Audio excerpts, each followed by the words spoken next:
And with that, I say welcome, a deeper welcome to everyone here, um, and to the generativity of this space and what we're holding together. This has always been an invitation to stay with the trouble, um, to stay with the trouble, to borrow the words of Donna Haraway, and not to escape it, not to escape into a utopian promise or premise, but to stay with the trouble and to struggle with it. And I think in the wrestling with the trouble, we become different. I want to tell a story and share with you a story. And where I come from, I don't know if I shared this with you guys. I must have um, in the first session, and maybe I didn't. I don't tell a story without inviting a story ritual to happen. So I call you out, or I invite you to say a word, and you say it, and then the story happens. Okay. So it's a very Yoruba thing to do. How many Yoruba people are in the house? Not on my screen here. Adiola, is Adiola there? No?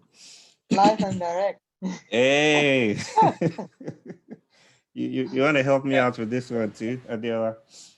Hello. Hello, okay? Okay, can we do it together? So everyone, what we do is I say hello, Adiola and I will say hello, and then you say hello, okay? You respond that way, okay? Adiola, let's do it together, okay? Hello. Hello. Hello. Hello. Everyone. Hello. I'll take the two next ones. Hello. Well, I'll do the two next ones. Emma, please join in. Yes. Adiola, take the two next ones. We do it 3 times, okay? Take the 2 next allos. Hello. Hello. Hello. Hello. One more time. One more time. Hello.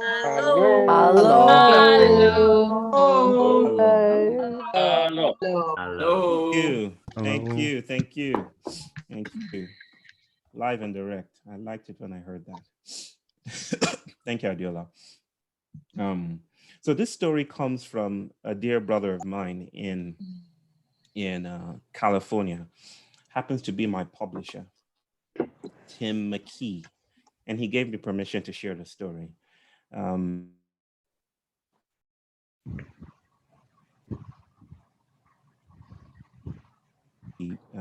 They published my second. I was with him in 2017 or 2016. Can't quite remember. And we were driving, and he told me this story about meeting a West African shaman. Some of you might have heard of him, Malidoma Some from Burkina Faso. But he told me this, this was just some underground or some aside that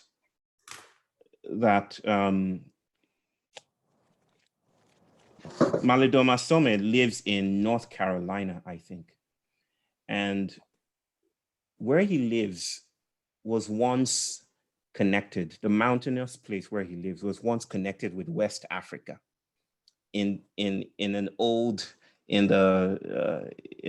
continent called Pangaea. You might have heard of that theory of Pangaea, when all the land masses were together before tectonic shifts and continental drifts led to the formation of continents as we have them. So there's something beautiful there about West Africa connected, to North Carolina, having the same boundaries at one time. Well, he was in some kind of situation in his life, and he went to the man and met with him. And Malidoma Some consulted with the gods, with the oracle. And I know how that is done. Cowries in Nigeria, some other things, trinkets, coins in other places. And when the pattern emerged, Malidamasome told Tim that your ancestors have work for you to do, and they've grabbed you by the neck. And I don't know what they want you to do, but they need you to do something really important. And so they're trying to gain your attention. And Tim was all ears, all ears. He was excited. He was, afraid, roller coaster of emotions. And Malidoma Some told him, what you should do is a certain number of things. Can't quite remember all the things he told him to do. One of them was taking a pen and taking it to a forest and leaving the pen in the forest, which is going to be a hard thing for me to do. I'm addicted to pens, good pens. But he said, take your pen, put it in the forest, leave it for some time and let the ancestors interact with the pen.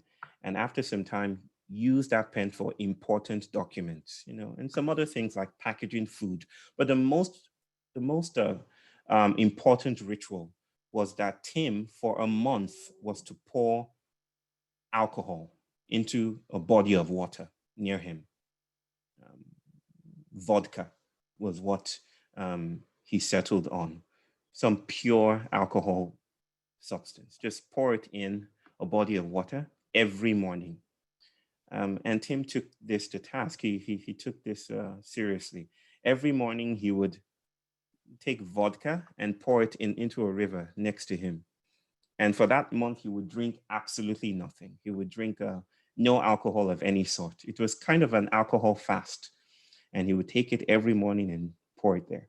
On day 31, the final day of that month, he decided to go down to where the river meets the town. He lived up in the mountain. He decided to go down to the place and, pour the vodka at the intersection.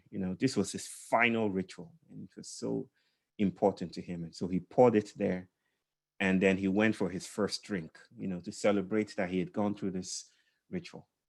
He went to a bar, and he said he ordered a Shirley Temple. I don't know what a Shirley Temple is, but he told me that was what he ordered, a Shirley Temple. I only drink apple juice and orange juice. So you guys who know what that is, know what that is. The bartender said, no problem, and he brought him a drink.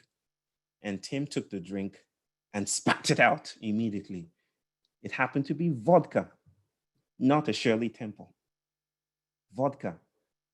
And the bartender was surprised. Said, what happened? He said, this is vodka. I asked for a Shirley Temple. Oh, I'm so sorry. I obviously gave you the wrong one. I'm so sorry. But in that moment, Tim realized that somehow, some way, in some ways that are largely unintelligible, if you want to productivize events like this, the ancestors had met with him. They had given him some kind of a signal. It wasn't a coincidence that the drink that he had been pouring in a body of water for over, for weeks, for a month, came back to him. Now, that's not the interesting thing about the story to me, because that's kind of my everyday life in the world that I come from. What's interesting to me is how Tim's friends responded. And Tim told me that his friends were like, so did it work? Did it work? What happened? And in that moment, both Tim and I, in narrating the story to me, I got a sense of the ways in which our expectations hijack transformation, or hijack the new, and disturb us from meeting the world in fresh new ways, disturb us from listening to the world or listening to what the world wants to say. Because our expectations become this very heavy anticipatory architectural structures, and we're not able to move from it. So it's this idea, that transformation, ought to be a product. There's something transactional about it. If you went through all of this, obviously you should see some kind of spectacular result. If you're not seeing that, then there's, maybe this guy is a fake. maybe there's something wrong here. And I wonder, it's this same old humanist notion that transformation is a human right and we deserve it. And if we do it right, then we should get it's an algorithm that should give us the results that we're looking for. And I think, this idea is also comorbid with whiteness. And by whiteness, I don't mean, I think it's most of the literature is replete with accounts of reducing whiteness, the phenomenon of whiteness, to identity, to white identified bodies. I think of whiteness differently. And if you've heard me before speak about it, I'm not about to go into that right now. These are just opening comments. I think of whiteness as more than human, as a territory of behaving that instigates different kinds of feelings, different kinds of knowings, different kinds of being in the world.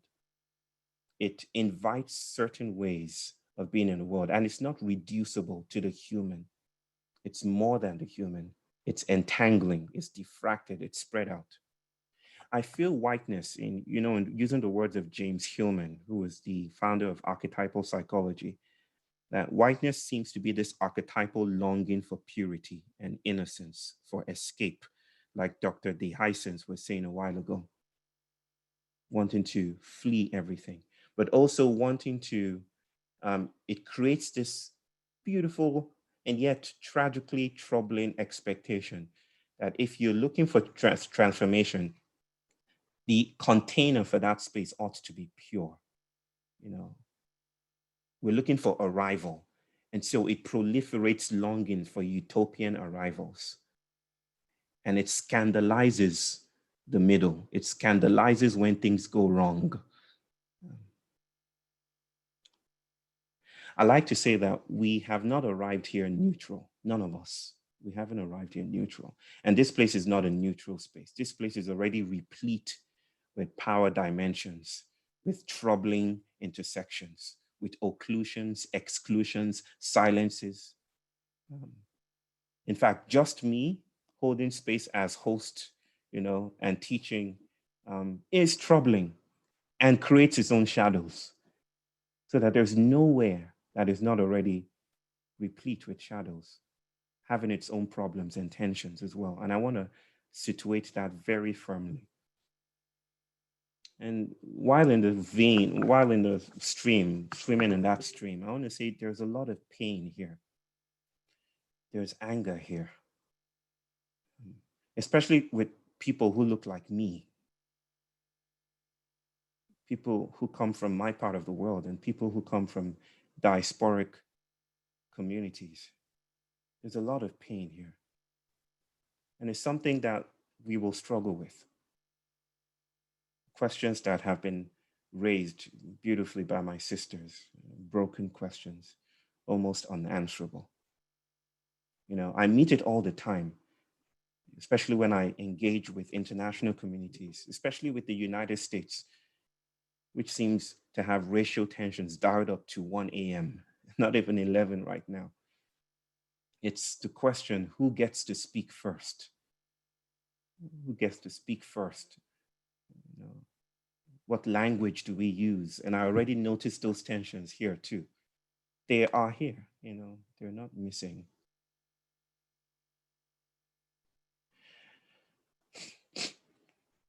I've been a fugitive, a refugee, and an immigrant. I lived in Congo with my family and was chased down the street by soldiers with my family. Refugee, fugitive, escaping across waters, from during the war in 1994, under Mobutu Sese Seko, who was then the leader of then Zaire, now Democratic Republic of Congo. We escaped, into the neighboring country, Brazzaville. So I've been a fugitive, a refugee, and now I'm an immigrant living in India with my new family. And I think these movements have taught me something different.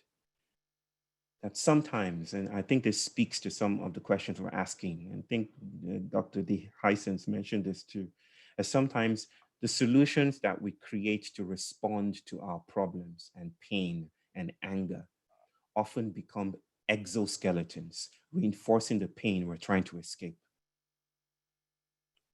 That is, the solution becomes symptomatic of the hurt that we're going through, so that we become elements of a toxic cyclicity that we cannot escape from. So I want to end with this, that this is an invitation for us to stay in the middle.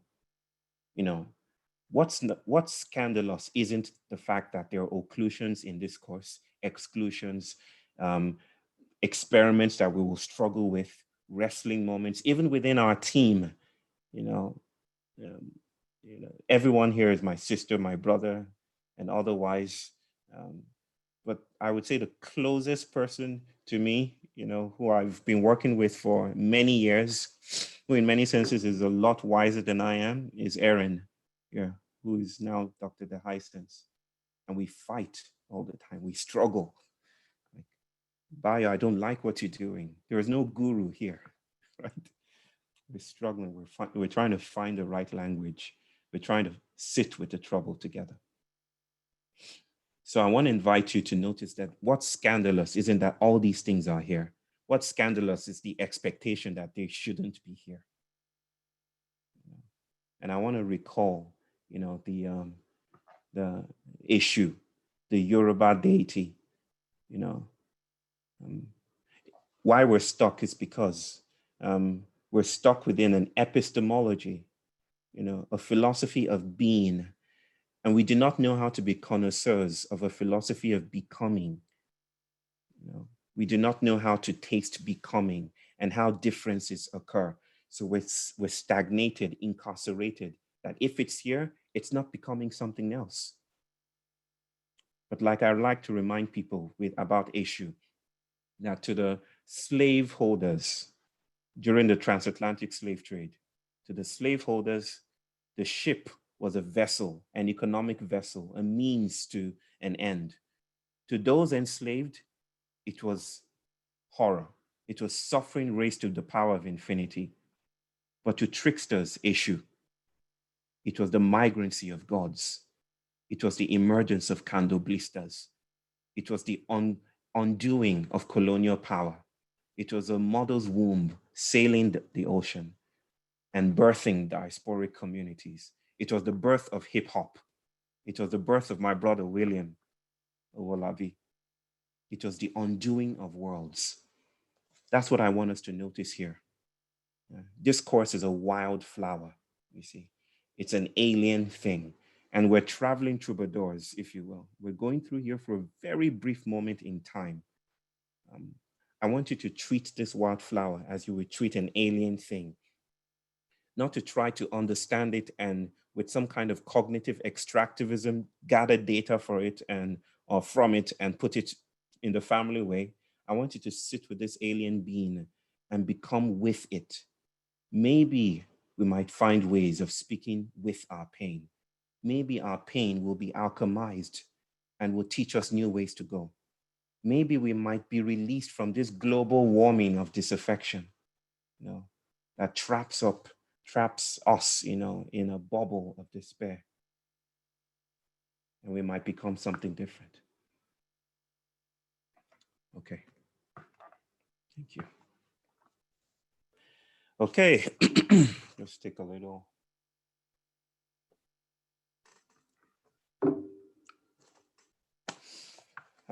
The obstacle is the destination, and the journey is to lose our way.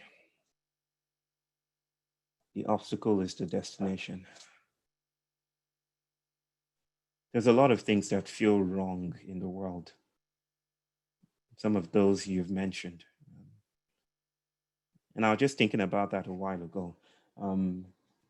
How the news was drowned out by the pandemic. But the United Nations leaked, or someone leaked, a report that the biodiversity goals for the world, which were supposed to have been met by 2020, that the world completely failed, did not meet one of its goals, the Aichi biodiversity goals, did not meet it. We're already failing to meet the goals for 2050, the sustainability goals, SDGs. And in spite of the fact that we've been having conversations about race and racism and racialization for centuries now, it seems we're no closer to addressing it. We longed for a post-racial society. I grew up in a racially homogeneous society. But even then, we're stuck in a form of whiteness. The blackest country on earth is stuck in a form of whiteness, repeating the same dynamics that were left to us by our colonial lords and masters. And so there is a sense in which we're stuck. But this is not just in those piecemeal problems that we identify. This is also in what I have called, and just called earlier, global warming of disaffection. It's like people are losing faith in democracy.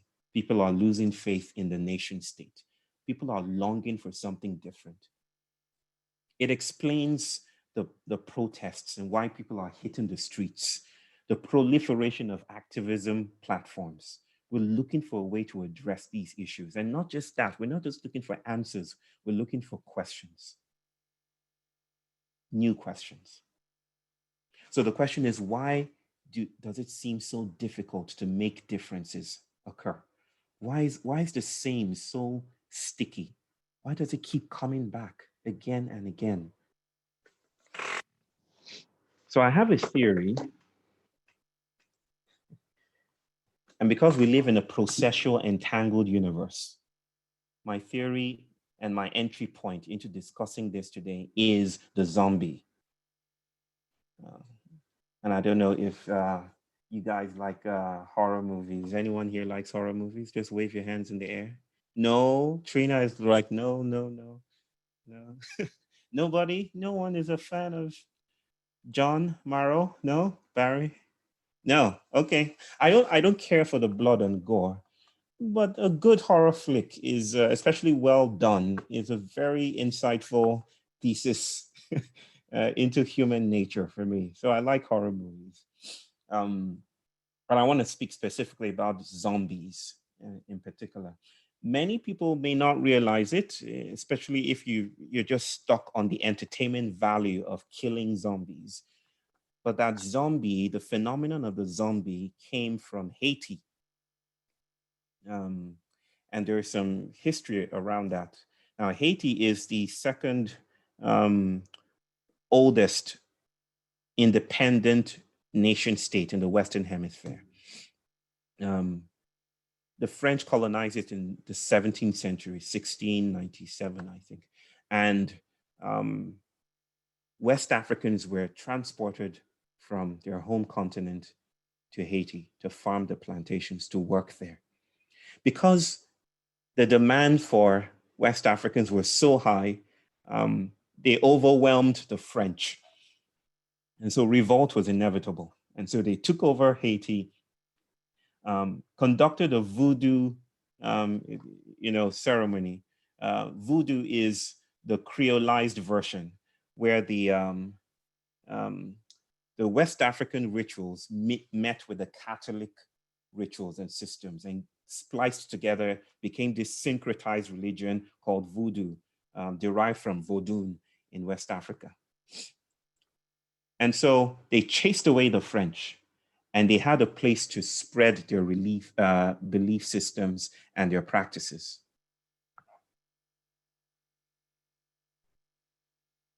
They thrived as the first Black republic.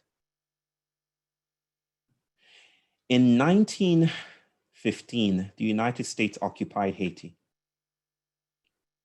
And the Western fascination with the zombie ensued. Now, what is called a zombie right now comes from a phenomenon that even I recognize growing up in Nigeria. I used to hear accounts of bodies snatched by powerful shamans healers. And if we did something wrong to offend the gods or something like that, I would hear stories, rumors of people who were said to be dead, revived again, and maybe farming in a land somewhere. And that's how the myth of the undead took root. And it became real in Haiti. Now, these stories and accounts got into the public consciousness of the United States and became entertainment. And so the zombie became recreated as a post-human monstrosity, an other, an invented other, meant to serve a cultural function as the other of the human being, what we're not supposed to be like, a speciated transformation of the human. And so the zombie serves a cultural function today, that cultural function to tell us who we are, like monsters do. Most monsters tell us who we are and who we're not supposed to be and what we should be like. But the zombie in particular is serving the function of telling us that we are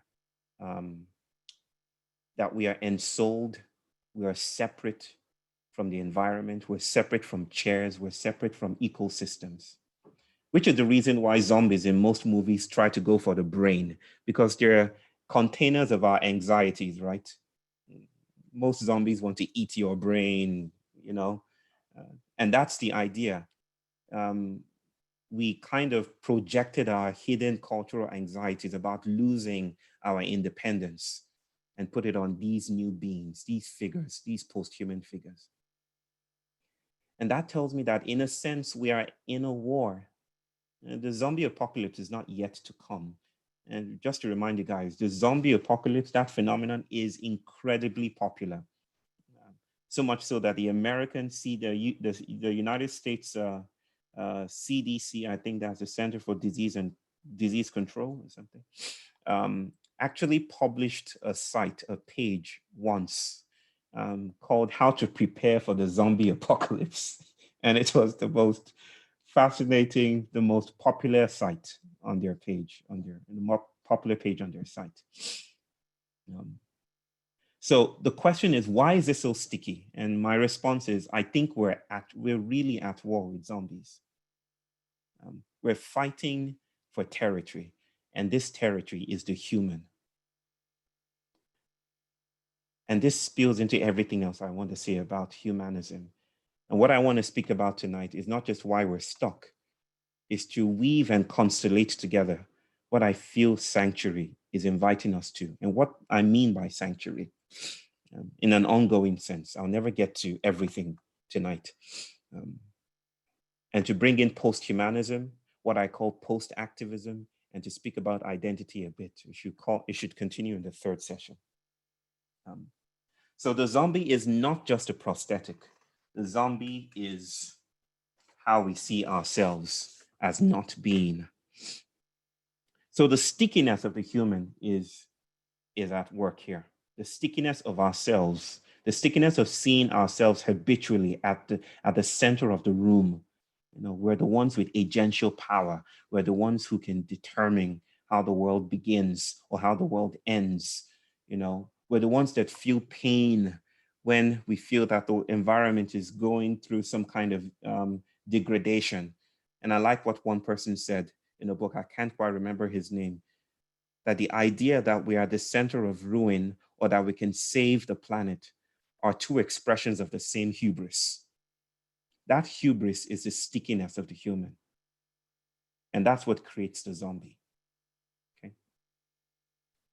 So the human that I speak about is anthropocentrism. When I speak about the human, most of the time, people imagine a bipedal figure, you know, me, eyes, nose, whatever.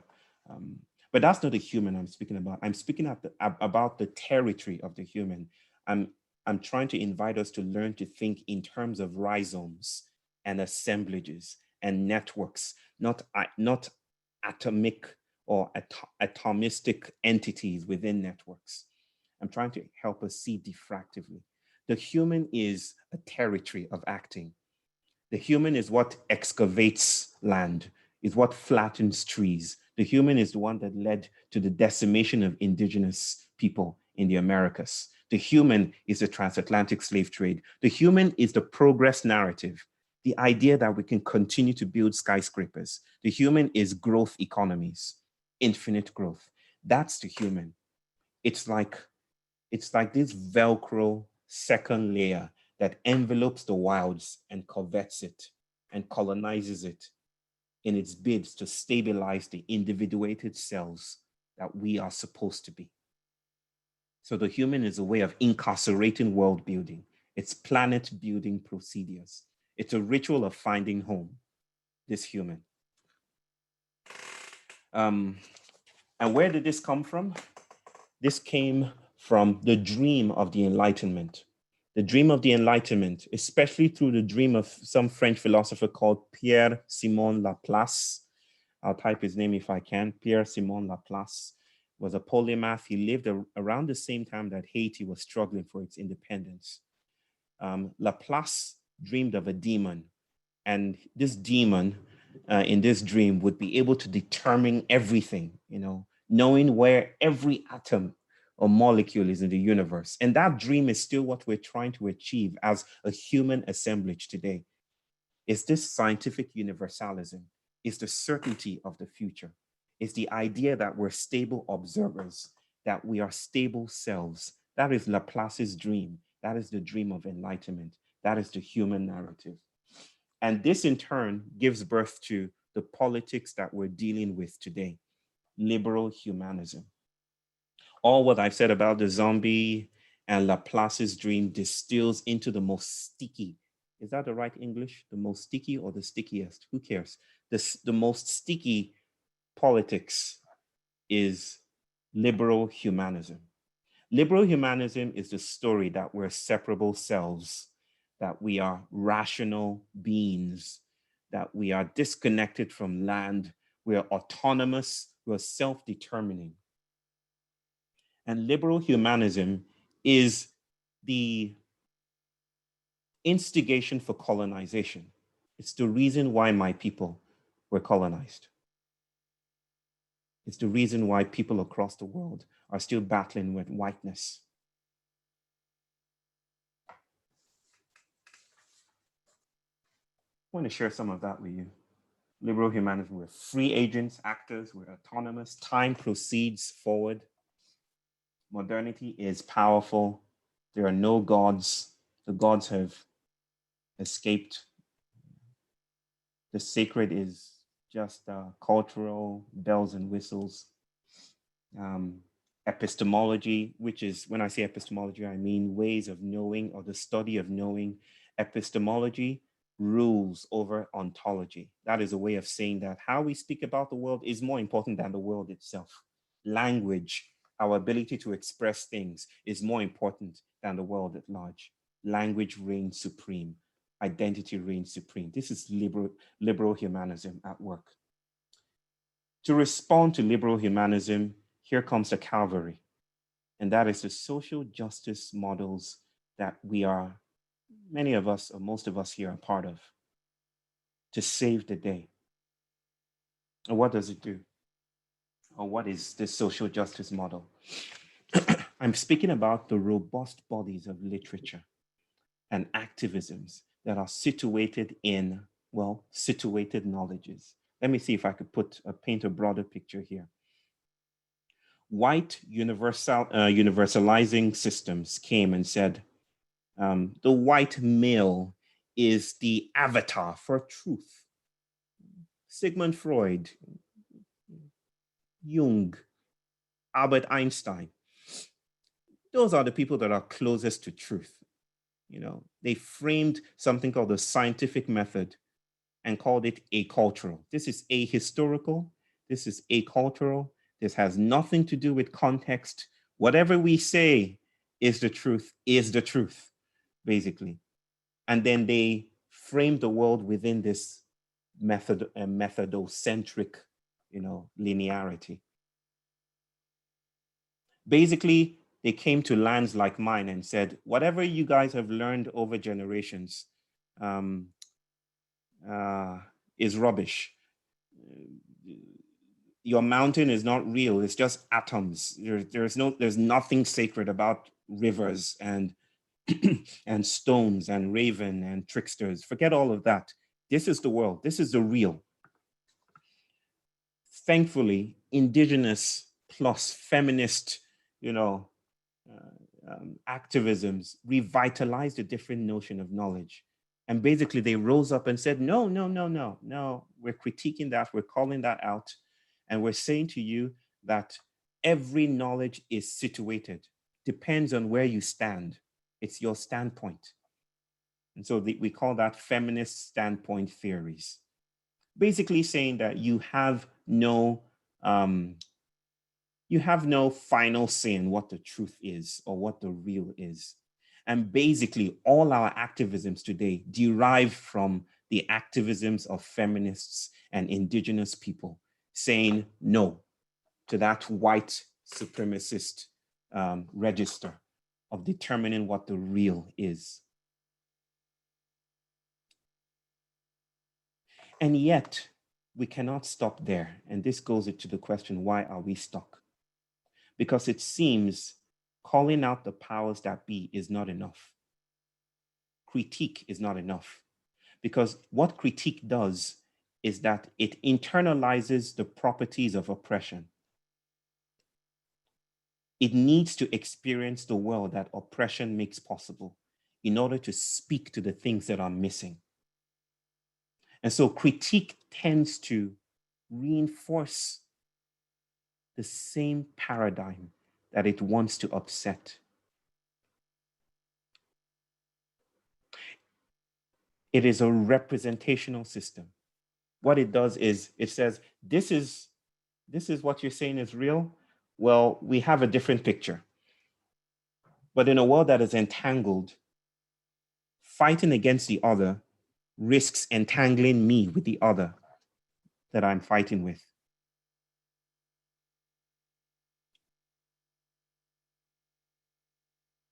And that's where stuckness comes from. I have a concept I call tricarcerality. I told you I have big words. It's just a fancy way of saying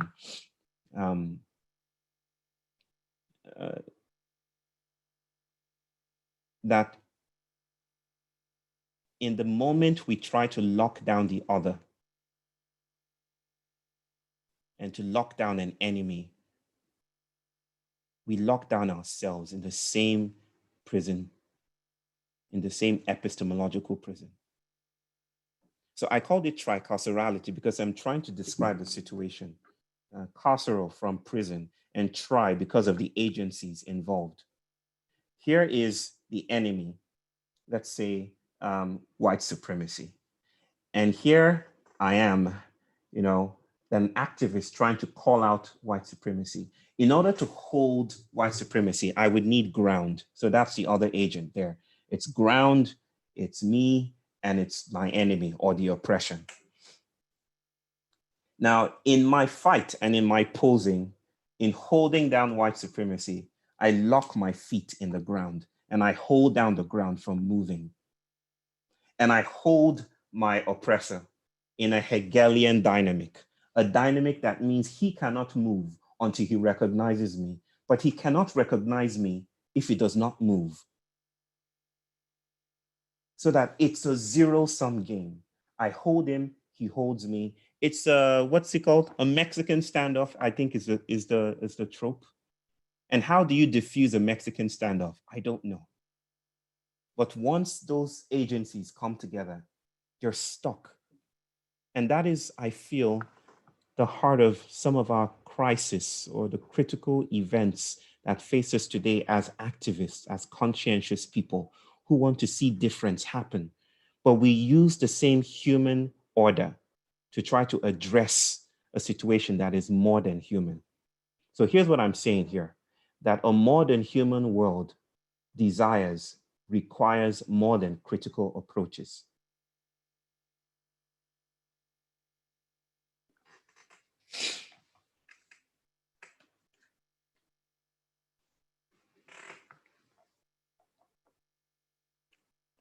So it seems we've locked ourselves in an intersubjective prison. And the only way to get out of this is to lose our shape. The shape of the human is the rent that we pay to stay within modern power. And that is why fugitivity is required today. Now, let me say something different about this. I've sometimes used the figure or the architecture of the ship, the slave ship, to demonstrate the stuckness of activism today, the stuckness of, or the reiteration of sameness today. And I demarcated, I wish I brought that with me. I've demarcated between the upper deck, the middle, and the lower deck. And this is how modernity frames power. The lower deck in the slave ship, most slave ships, was where the resources was kept, mirrors, gunpowder, corn, everything. The middle deck was where the hull of the ship was, where slaves were kept. The enslaved people from West Africa, from around Africa, in the hull of the slave ship. On the upper deck were the slave holders. Most of activism seems to be, because it's stuck in the human narrative, because we do not know other kinds of power available, because we're incarcerated within human relationships alone, because we see politics as human intersubjectivity. It's about me countering you. It's about my identity overruling yours. It's about getting the language that is right in the moment. We're stuck in sayings. We're stuck within ourselves. And so there's no spilling out into the world. We discountenance the world at large. We discountenance chairs and furniture. We discountenance what the world is inviting us to do. We discountenance an ontology of becoming because we're incarcerated in an epistemology of being. So being stuck as we are this way, the only dynamic that is present is that of inclusivity versus exclusivity. It's about who do I bring up to the upper deck and who's left out of the upper deck. It's a very, very humanist frame, inclusivity versus exclusivity. But people like Alexander Wehelie, one of my intellectual colleagues, would say even that is a form of violence. Exclusivity versus inclusivity is a form of violence. I do not want to be included into whiteness. So there is a sense in which I do not want white allies. I want the new to happen. I want other spaces of power to open up. And that means I do not know who my allies are. That means my companions transcend the human others. Because white allies, as beautiful as that vocation and that invitation is, the best that they can do is to help me situate myself within an order that they're already used to. But the thing that breaks the binary of inclusivity versus exclusivity is fugitivity. And what it does is that it deterritorializes the plantation. It breaks out of the binary. And for that, for us to break out of the human, again, the human is the territory here. The human is the plantation. The human is how we framed activism, how we framed economy, how we framed what it means to be well. It's the hegemony of the neurotypical. To break out of the plantation, we need to become with the world. We need a philosophy, we need a theology, we need heart dynamics, we need Langston's beautiful prayers and petitions and invitations to meet our body. We need all these soma technologies that invite us to notice that we are actually porous. We are porous becomings. We are not still and stable. So, during the course of this course, we'll be speaking about and reframing through the lenses of post-humanism, through the lenses of post-activism. Post-activism is what is instigated by noticing that there are other places of power. We do not need to go down the highway. There are crossroads. The crossroads is the intersection of the highway, the invitation to look again and listen. Do not give in to the dominance of sight as the dominant way of framing the real. There are other ways we can be with the world. And there are other ways we can research the world if we allow the notion that the world is also researching us. That is what makes us get unstuck. Becoming unstuck is becoming lost. And to become lost, we have to take the risk of inquiry. Sanctuary is making inquiry happen. I would call it the risk of inquiry. And by inquiry, I don't just mean research in the academic, staid, boring sense of just using passive language, listing methodologies and data collection methods before we embark in the field. I mean all the ways that the world makes itself intelligible to us and how we make ourselves intelligible to the world. So this is a reframing of knowing. This is a reframing of knowledge. Saliva knows food. How does it know food? Whatever makes itself intelligible to another is how that thing knows the other. It's a very post-human notion of knowing, right? And that's the invitation here, that we envelope ourselves. We study within the cracks that are forming in the world today. And this is not to say that we need a politics that does away with critique. Critique is foundational. We need critique. We need representation. Representation matters. But if we stop there, then we will continue to find ourselves inadequate to the call of the world today for us to shapeshift. Our prison is not so much the oppression foisted upon us by colonial powers. Our prison is the idea that there's only one power, that modernity is the only power possible. So let me end with this. Karen, could you put the final one? I think I've gone beyond the time, but there you go. Okay, guys. This is sanctuary. This image here is sanctuary. This figure here is what I mean by sanctuary. What do you mean, Bio? This is horrible. Yayo says it's me. Remember we started about chairs, and the woman sitting in the chair. Well,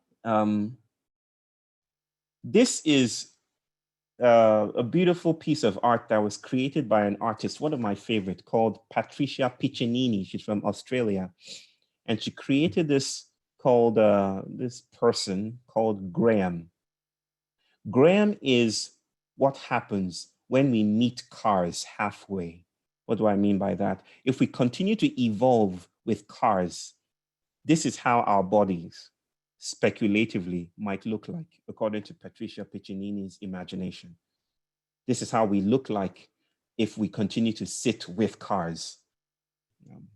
And why do I say that this is sanctuary? Sanctuary is when we interact with the world and allow the world to shapeshift us. I'm not hoping that you look like this. That's not the idea here.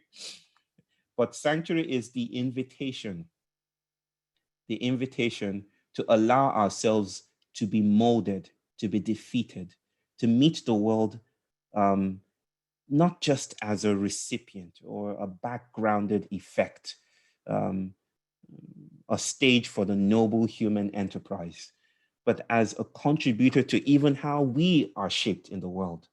So I call this sanctuary because wherever the world meets itself and bursts orgasmically, to create the new, that is sanctuary. Wherever a line of flight in Deleuzian imagination, wherever the new sprouts and isn't brought back into the family way, into the fold, by a micro-fascism that insists this is the way to do it, wherever the new sprouts like a fugitive, leaving the ball behind like a root, and that newness is cradled as this uncomfortable and as alien as it is, that's where sanctuary is. So why are we making sanctuary? To cradle the new, to be shape-shifted, because I feel we will not meet the challenges of our times in our present form. We will need to look like Yayo. Pardon me. We'll need to look like Graham.